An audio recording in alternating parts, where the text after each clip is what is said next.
ನಮ್ಮ ಈ ಕ್ಷೇತ್ರದ ಶಾಸಕರು, ಜನಪ್ರಿಯ ಶಾಸಕರು ಡಾಕ್ಟರ್ ಉದಯ್ ವಿ ಗಲ್ಲಾಚಾರ್ ಅವರು ಬೇರೆ ಕಾರ್ಯಕ್ರಮಕ್ಕೆ ಹೋಗುವ ಪ್ರಯತ್ನ. ಅವರಿಗೆ ಒಳ್ಳೆಯದಾಗಲಿ. ಅವರು ಇಡುವ ಹೆಜ್ಜೆ ಅದು ಯಶಸ್ಸಿನ ಹೆಜ್ಜೆ ಆಗಿರಲಿ, ಅವರು ನಡೆಯುವ ದಾರಿ ಅದು ಅಭಿವೃದ್ಧಿಯ ದಾರಿಯಾಗಲಿ ಎಂದು ನಾವು ನಮ್ಮ ತಾಯಿ ಭುವನೇಶ್ವರಿಯಲ್ಲಿ ಪ್ರಾರ್ಥಿಸುತ್ತೇವೆ. ಅವರಿಗೆ ಅಭಿನಂದನೆಗಳು.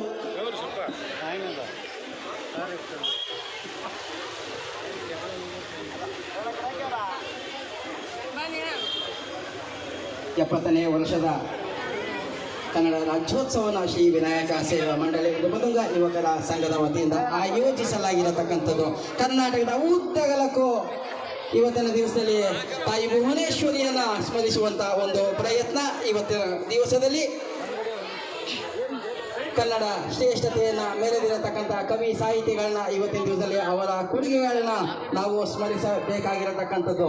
ಇವತ್ತಿನ ದಿವಸದಲ್ಲಿ ಪುನೀತ್ ರಾಜ್ಕುಮಾರ್ ಅವರ ಭಾವಚಿತ್ರಕ್ಕೂ ಸಹ ಪುಷ್ಪಾರ್ಚನೆ ಮಾಡಿ, ಡಾಕ್ಟರ್ ರಾಜ್ಕುಮಾರ್ ಅವರ ಭಾವಚಿತ್ರಕ್ಕೂ ಸಹ ಪುಷ್ಪಾರ್ಚನೆ ಮಾಡಿ ಹೆಸರು ಮಾಡಿರತಕ್ಕಂಥದ್ದು ಡಾಕ್ಟರ್ ಉದಯ್ ವಿ ಗಲ್ಲಾಚಾರ್ ಅವರು ಅತಿಥಿಯಾಗಿ ಆಗಮಿಸಿ 70ನೇ ವರ್ಷದ ಕನ್ನಡ ರಾಜ್ಯೋತ್ಸವದಲ್ಲಿ ಶ್ರೀ ವಿನಾಯಕ ಸೇವಾ ಮಂಡಳಿಯ ನೃಪತುಂಗ ಕಟ್ಟೆ ಇಲ್ಲಿ ದೀಪ ಬೆಳಗಿ ತಾಯಿ ಭುವನೇಶ್ವರಿಗೆ ಪುಷ್ಪಾರ್ಚನೆ ಮಾಡಿ ಧ್ವಜಾರೋಹಣ ಮಾಡುವ ಮುಖಾಂತರ ಕಾರ್ಯಕ್ರಮಕ್ಕೆ ವಿದ್ಯುಕ್ತವಾಗಿ ಚಾಲನೆ ನೀಡಲಾಗಿದೆ.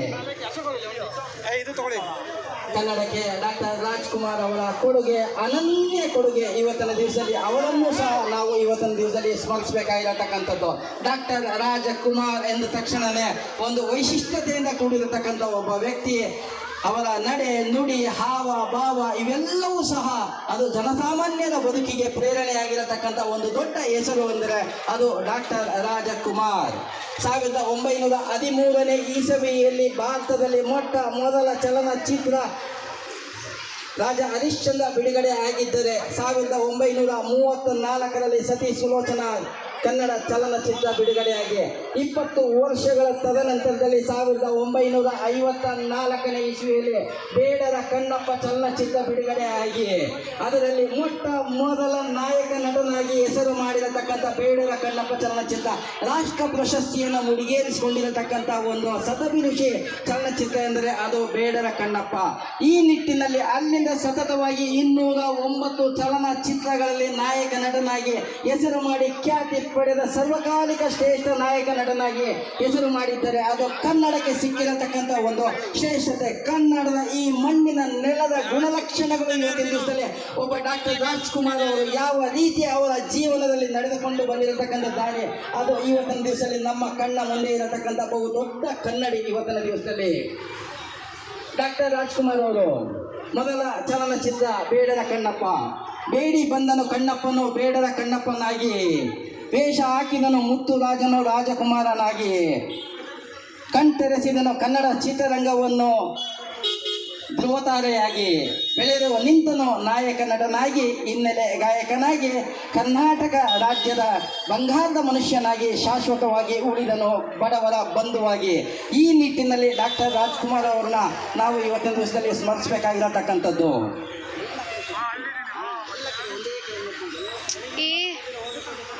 ಮತ್ತೆ ಡಾಕ್ಟರ್ ರಾಜ್ಕುಮಾರ್ ಅವರ ಜೀವನದ ಬದುಕಿನಲ್ಲಿ ಸರಿಸುಮಾರು 209 ಚಲನಚಿತ್ರಗಳು ನಾಯಕ ನಟನಾಗಿ ನಟಿಸಿದ್ದರೆ ವಿಶ್ವದಲ್ಲಿ ಯಾರಾದರೂ 50 ವರ್ಷಗಳ ಕಾಲ ಸರಿಸುಮಾರು ಬಹುಬೇಡಿಕೆಯ ನಾಯಕ ನಟ ಯಾರಾದರೂ ಇದ್ದರೆ ಅದು ಡಾಕ್ಟರ್ ರಾಜ್ಕುಮಾರ್. ಸಮುದ್ರದ ಆಳ ಭಾಗದಲ್ಲಿ ನಟನೆ ಮಾಡಿ ನಿರ್ದೇಶನ ಮಾಡಿರತಕ್ಕಂಥ ಯಾವುದಾದ್ರೂ ಒಬ್ಬ ನಾಯಕ ನಟ ಇದ್ದರೆ ಅದು ಇಡೀ ಪ್ರಪಂಚದಲ್ಲಿ ಅದು ಡಾಕ್ಟರ್ ರಾಜ್ಕುಮಾರ್. ಒಂದು ಮುತ್ತಿನ ಕಥೆ ಚಲನಚಿತ್ರದಲ್ಲಿ ಸಮುದ್ರದ ಆಳದಲ್ಲಿ ನಟನೆ ಮಾಡಿ ನಿರ್ದೇಶನ ಮಾಡಿರತಕ್ಕಂಥದ್ದು ಶಂಕರ್ ನಾಗ್ ಮತ್ತು ಡಾಕ್ಟರ್ ರಾಜ್ಕುಮಾರ್ ಅವರಿಗೆ. ಇಡೀ ಭಾರತದಲ್ಲಿ 1913ನೇ ಇಸ್ವಿಯಿಂದ 1976 ಫೆಬ್ರವರಿ 8ನೇ ತಾರೀಕಿನ ತನಕ ಯಾರಾದರೂ ಇಡೀ ಚಲನಚಿತ್ರ ರಂಗದಲ್ಲಿ ಮೊಟ್ಟ ಮೊದಲ ಗೌರವ ಡಾಕ್ಟರೇಟ್ ಪ್ರಶಸ್ತಿಯನ್ನು ಮುಡಿಗೇರಿಸಿಕೊಂಡಿದ್ದರೆ ಅದು ಡಾಕ್ಟರ್ ರಾಜ್ಕುಮಾರ್ ಅವರು. 1976 ಫೆಬ್ರವರಿ 8 ಮೈಸೂರು ವಿಶ್ವವಿದ್ಯಾನಿಲಯವರು ಕೊಟ್ಟಿರತಕ್ಕಂಥ ಒಂದು ಗೌರವ ಡಾಕ್ಟರೇಟ್ ಪ್ರಶಸ್ತಿ. 50 ವರ್ಷದ ನಂತರ ಪರಿಪೂರ್ಣ ನಾಯಕ ನಟ ಅವರಿಗೆ ಹಿನ್ನೆಲೆ ಗಾಯನಕ್ಕೆ ರಾಷ್ಟ್ರ ಪ್ರಶಸ್ತಿ ಸಿಕ್ಕಿದ್ದರೆ ಇಡೀ ಪ್ರಪಂಚದಲ್ಲಿ ಸರ್ವಕಾಲಿಕ ಶ್ರೇಷ್ಠ ಪ್ರಶಸ್ತಿ ಅಂದರೆ ಅದು ಡಾಕ್ಟರ್ ರಾಜ್ಕುಮಾರ್ ಅವರಿಗೆ. ಮತ್ತೆ ಅದೇ ನಿಟ್ಟಿನಲ್ಲಿ ಡಾಕ್ಟರ್ ರಾಜ್ಕುಮಾರ್ ಅವರಿಗೆ ಕೆಂಟಕಿ ಕಲೋನಿಯಲ್ ಪ್ರಶಸ್ತಿಯನ್ನು ಮುಡಿಗೇರಿಸಿಕೊಂಡಿರತಕ್ಕಂಥ ಏಕೈಕ ಭಾರತದ ಚಲನಚಿತ್ರರಂಗದ ನಾಯಕ ನಟ ಯಾರಾದರೂ ಇದ್ದರೆ ಅದು ಡಾಕ್ಟರ್ ರಾಜ್ಕುಮಾರ್ ಅವರಿಗೆ ಸಿಕ್ಕಿರತಕ್ಕಂಥ ಒಂದು ಸರ್ವಕಾಲಿಕ ಶ್ರೇಷ್ಠ ಪ್ರಶಸ್ತಿ. ಬಂಗಾರದ ಮನುಷ್ಯ ಚಲನಚಿತ್ರದಲ್ಲಿ ನಾಯಕ ನಟನಾಗಿ ಅಭಿನಯಿಸಿ ಇಡೀ ಪ್ರಪಂಚದಲ್ಲಿ ಒಬ್ಬ ನಾಯಕ ನಟ ಚಲನಚಿತ್ರದಲ್ಲಿ ಪರಿವರ್ತನೆ ಮಾಡಿರತಕ್ಕಂಥದ್ದು ಎಂದರೆ ಅದು ಡಾಕ್ಟರ್ ರಾಜ್ಕುಮಾರ್. ಇಡೀ ಭಾರತದಲ್ಲಿ 25 ಸರ್ವಕಾಲಿಕ ಶ್ರೇಷ್ಠ ನಾಯಕರ ಪಟ್ಟಿಯಲ್ಲಿ ಡಾಕ್ಟರ್ ರಾಜ್ಕುಮಾರ್ ಅವರು ಅಭಿನಯಿಸಿದ ಬಂಗಾರದ ಮನುಷ್ಯ ಚಲನಚಿತ್ರವು ಸಹ ಒಂದು. ಈ ನಿಟ್ಟಿನಲ್ಲಿ ಇವತ್ತಿನ ದಿವಸದಲ್ಲಿ ಡಾಕ್ಟರ್ ರಾಜ್ಕುಮಾರ್ ಅವರು ಕನ್ನಡ ಭಾಷೆಗೆ ಕೊಟ್ಟಿರತಕ್ಕಂಥದ್ದು ಕನ್ನಡ ನಾಡು ನುಡಿ ನೆಲ ಜಲ ಭಾಷೆ ಕಲೆ ಸಾಹಿತ್ಯ ಶಿಲ್ಪಕಲೆ ಸಂಗೀತ ಜಾನಪದ ಕಲೆ ಜಾನಪದ ಸಾಹಿತ್ಯ ಕನ್ನಡ ಆಚಾರ ವಿಚಾರ ಕನ್ನಡ ಸಾಂಸ್ಕೃತಿಕ ಪರಂಪರೆಯನ್ನು ವಿಶ್ವಕ್ಕೆ ಕೊಂಡೊಯ್ಯಲು ಒಂದು ದೊಡ್ಡ ಹೆಸರು ಅಂದರೆ ಅದು ಡಾಕ್ಟರ್ ರಾಜ್ಕುಮಾರ್. ಈ ನಿಟ್ಟಿನಲ್ಲಿ ಡಾಕ್ಟರ್ ರಾಜ್ಕುಮಾರ್ ಅವ್ರನ್ನ ನಾವು ಇವತ್ತಿನ ದಿವಸದಲ್ಲಿ ಕನ್ನಡ ರಾಜ್ಯೋತ್ಸವದಲ್ಲಿ ಅವರ ಕೊಡುಗೆಯು ಅನನ್ಯ ಕೊಡುಗೆಯಾಗಿರತಕ್ಕಂಥದ್ದು. ಡಾಕ್ಟರ್ ರಾಜ್ಕುಮಾರ್ ಅವರು 2011ನೇ ಇಸವಿಯಲ್ಲಿ ಕರ್ನಾಟಕ ರಾಜ್ಯ ಸರ್ಕಾರ ಅವರ ಸರ್ವಕಾಲಿಕ ಶ್ರೇಷ್ಠ ಕಲೆಗೆ ಅವರ ಕೊಟ್ಟಿರತಕ್ಕಂಥ ಕೊಡುಗೆಯನ್ನು ಪರಿಗಣಿಸಿ ಭಾರತ ರತ್ನ ಪ್ರಶಸ್ತಿ ಕೊಡಬೇಕು ಎಂದು ಕೇಂದ್ರ ಸರ್ಕಾರಕ್ಕೆ ಶಿಫಾರಸು ಮಾಡಿರತಕ್ಕಂಥದ್ದು. ಅದು ನಾವು ಇವತ್ತಿನ ದಿವಸದಲ್ಲಿ ಇಲ್ಲಿ ಸ್ಮರಿಸಬೇಕಾಗಿರತಕ್ಕಂಥದ್ದು. ಅದು ಡಾಕ್ಟರ್ ರಾಜ್ಕುಮಾರ್ ಅವರು ಕನ್ನಡ ನಾಡಿಗೆ ಕೊಟ್ಟಿರತಕ್ಕಂಥ ಒಂದು ದೊಡ್ಡ ಕೊಡುಗೆ.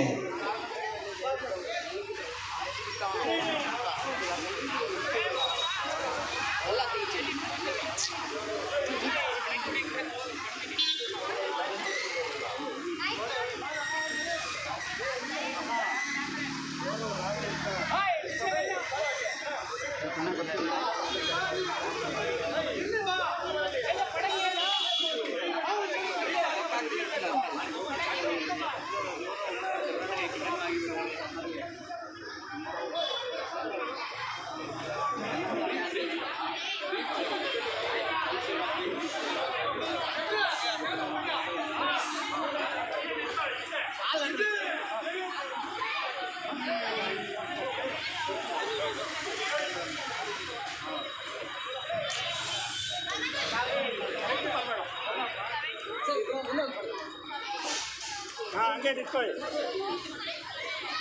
ಈ ಕಡೆ ಈ ಕಡೆ ಬನ್ರಿ ಹಿಂಗೆ ಸ್ವಲ್ಪ ಈ ಕಡೆ ಬನ್ನಿ